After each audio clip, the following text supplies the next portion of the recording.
کبھی کوئی خطا ہو جائے، غلطی ہو جائے، گناہ کا صدور ہو جائے اور انسان فوراً توبہ کر لے، فوراً رجوع کرے، پشیمانی اسے ہو جائے، عزم مصمم کر لے دوبارہ میں نہیں کروں گا، تو اللہ بخش دے گا۔ انما التوبۃ علی اللہ للذین یعملون السوء بجہالۃ ثم یتوبون من قریب، سورہ نساء میں فرمایا اللہ کے ذمے ہے ان لوگوں کی توبہ قبول کرنا۔ انما التوبۃ علی اللہ، اللہ کے ذمے ہے۔ جو کہیں غلطی سے، جہالت میں، نادانی میں، جذبات سے مغلوب ہو کر کوئی غلط کام کر بیٹھتے ہیں، لیکن فوراً توبہ کرتے ہیں، اللہ کی جناب میں رجوع کرتے ہیں، فوری توبہ اگر ہو جائے تو فوراً اللہ تعالیٰ کی مغفرت جو ہے ڈھانپ لیتی ہے۔ لیکن اگر مستقل طور پر کسی ایک معصیت پر بھی ڈیرا ڈال دیا جائے، مثلا آج کی دنیا میں جو بہت کامن شے ہے، سود جسے اللہ نے حرام قرار دیا، جس پر اللہ کی طرف سے اعلان جنگ ہے، فَأَذَنُوا بِحَرْبٍ مِّنَ اللَّهِ وَرَسُولِهِ، تو سن لو، الٹیمیٹم ہے اللہ اور اس کے رسول کی طرف سے۔ اسے اپنے کاروبار کا مستقل جز بنا لیا تو ایک غلطی، ایک گناہ بھی انسان کو ہمیشہ کے لیے جہنم میں ڈال سکتا ہے۔ بَلَا مَنْ كَسَبَ سَيِّئَةً وَأَحَاطَتْ بِهِ خَطِيئَتُهُ فَأُولَٰئِكَ أَصْحَابُ النَّارِ هُمْ فِيهَا خَالِدُونَ۔ کیوں نہیں؟ کسی نے جان بوجھ کر ایک بڑا گناہ کمایا، چھوٹے چھوٹے گناہ جو ہے، گناہ صغیرہ، وہ تو خود بخود بھی دھلتے رہتے ہیں، اللہ کی رحمت سے صاف ہوتے رہتے ہیں۔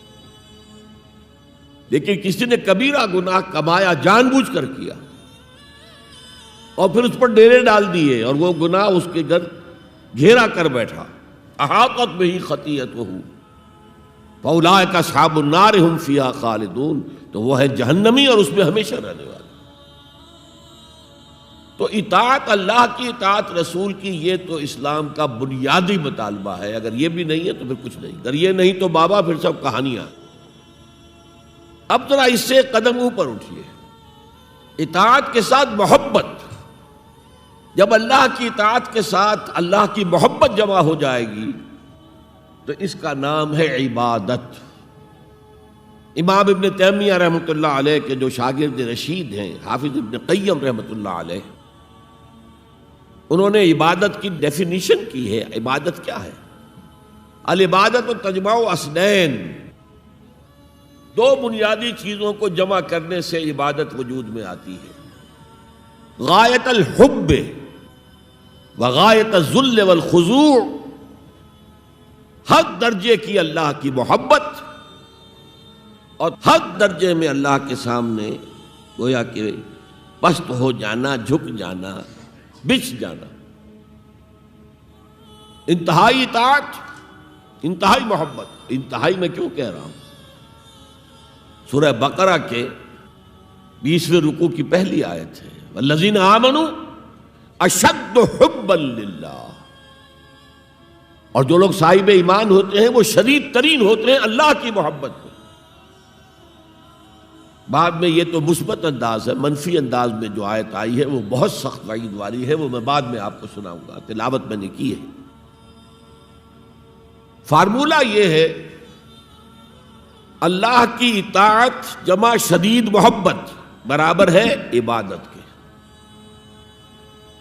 اور یہ عبادت جو ہے ہمارا مقصد تخلیق قرار دیا گیا۔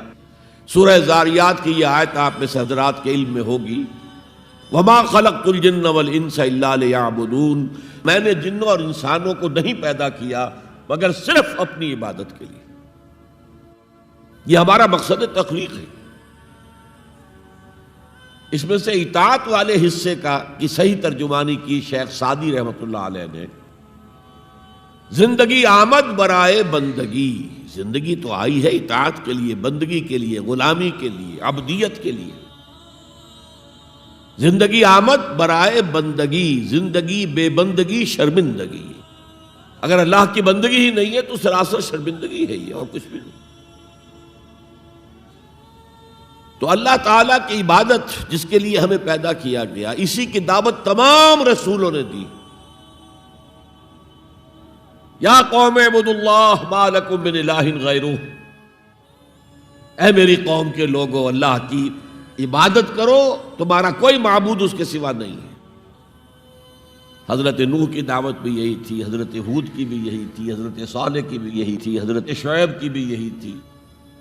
بس فرق کیا ہے کہ پہلے رسول آتے تھے اپنی اپنی قوموں کی طرف صرف، لہذا آپ کو ان رسولوں کے ضمن میں ملے گا یا قوم اعبدوا اللہ ما لکم من الہ غیرہ، اے میری قوم کے لوگوں، اللہ کی عبادت کرو، اللہ کی بندگی کرو، اللہ کی پرستش کرو، اسی کو اپنا محبوب اصلی بناؤ اور اس کے ہر حکم کی اطاعت کرو۔ یا قوم اعبدوا اللہ ما لکم من الہ غیرہ۔ نبی اکرم صلی اللہ علیہ وسلم پر آ کر، کیونکہ آپ کی بعثت ہے پوری نوع انسانی کے لیے، تو اب یا قومے کا لفظ نہیں رہا، یا ایھا الناس، اے لوگو، اے بنی نوع انسان۔ یا ایھا الناس اعبدوا ربکم الذی خلقکم والذین من قبلکم لعلکم تتقون، اے لوگو عبادت کرو، بندگی کرو، پرستش کرو اپنے اس رب کی جس نے تمہیں بھی پیدا کیا اور جو تم سے پہلے تھے ان کو بھی پیدا کیا، تاکہ تم بچ سکو۔ یہ کیوں کہا دوہرا کر تم سے پہلوں کو بھی پیدا کیا؟ اس لیے کہ اکثر و بیشتر گمراہ لوگ، مشرکین کیا کہتے تھے اپنے رسولوں سے کہ ہم تو بس جی اپنے آباء و اجداد کے راستے پر چلیں گے، ما وجدنا علیہ آباءنا، جس طریقے پر، جس طرز عمل پر ہم نے اپنے آباء و اجداد کو پایا ہے ہم نے اسی پر چلنا ہے۔ تو واضح کر دیا تم بھی مخلوق ہو، وہ بھی مخلوق تھے، تم بھی انسان ہو، وہ بھی انسان تھے، تم سے بھی غلطی ہو سکتی ہے، ان سے بھی ہو سکتی تھی، لہذا یہ اصول نہیں ہے کہ جو بھی آباء و اجداد کی ریتیں ہیں، رسمیں ہیں، طریقے ہیں اور جو ان کے عقیدے ہیں انہی کو آپ لے کر چلیں، بلکہ آپ تو تلاش کریں صحیح عقیدہ کیا ہے، صحیح زندگی گزارنے کا طریقہ کیا ہے، اس کو اختیار کریں۔ یا ایھا الناس اعبدوا ربکم الذی خلقکم والذین من قبلکم لعلکم تتقون، تاکہ تم بچ جاؤ جہنم کی آگ سے۔ وتعلو همتي دوما وتسبق خطوتي الأزمان، فوقتي لا أضيعه بما يفضي إلى الخسران، وكفي لا يفارقها أداء البر والإحسان، ولا تدري شمالي عن يميني إنه الكتمان.